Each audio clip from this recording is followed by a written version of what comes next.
Hey everybody, in this video I'm going to show you how to fix skin tone in DaVinci Resolve using very simple tools. Let me show you. Once you have opened Color tab, let's say this is the footage you've been working on.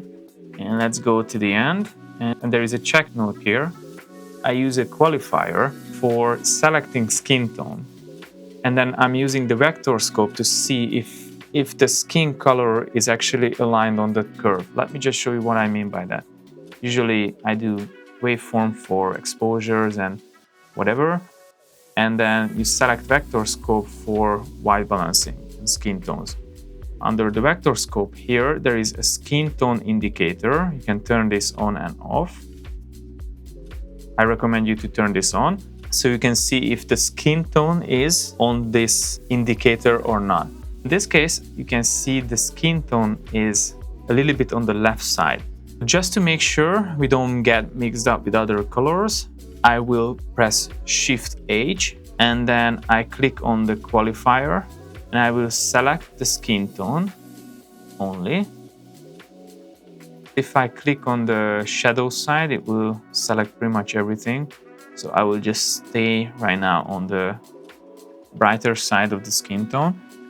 This is a bit tricky because it was sunset, so it will give you orange-ish look, obviously due to the sun. But still, this has to be pretty much on this indicator. And this will give you a rough idea, you see, whether this is actually accurate or not. And what I could see that more or less on the indicator, but I still see that I have to move a little bit to the right. So let's press Shift-H again. And then I go back to the balance. And under the primaries, I usually use offset.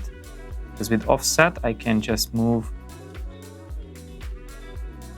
a little bit here.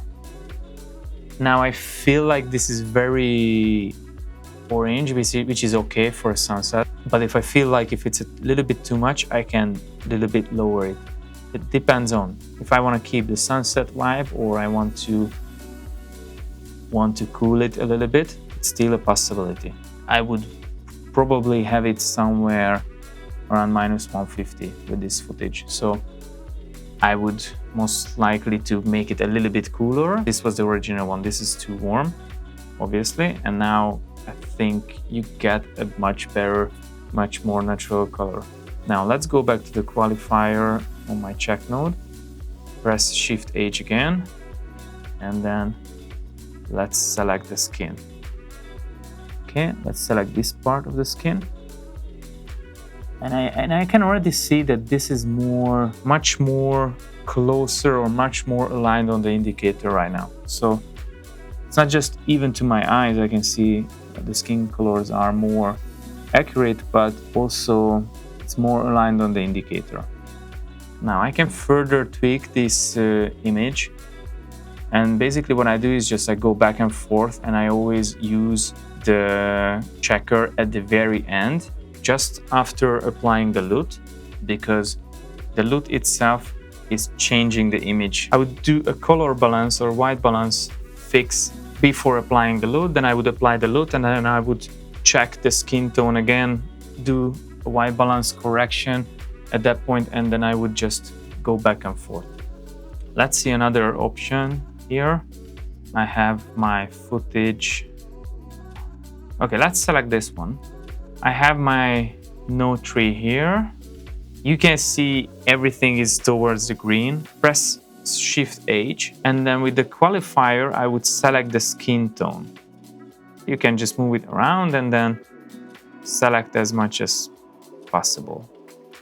Like this.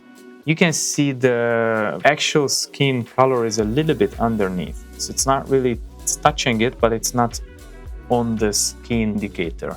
So let's go back to the balance node, and I will grab the offset and move the offset. Basically, as you can see, I just moved towards, you can see it on the vector scope. It was like here, and I just move it more on the skin indicator line. So I just try to put on the line. So basically what I do, I just grab it, And on the offset wheel, I can move it like this, and I just put it on the line. I can go back to the checker, Shift H, I select the skin, and look at that, how much difference it is. Now his skin is actually just, I would say, almost perfect. Yeah, it's almost perfectly on the skin indicator. Here is the before white balance and after, before, after.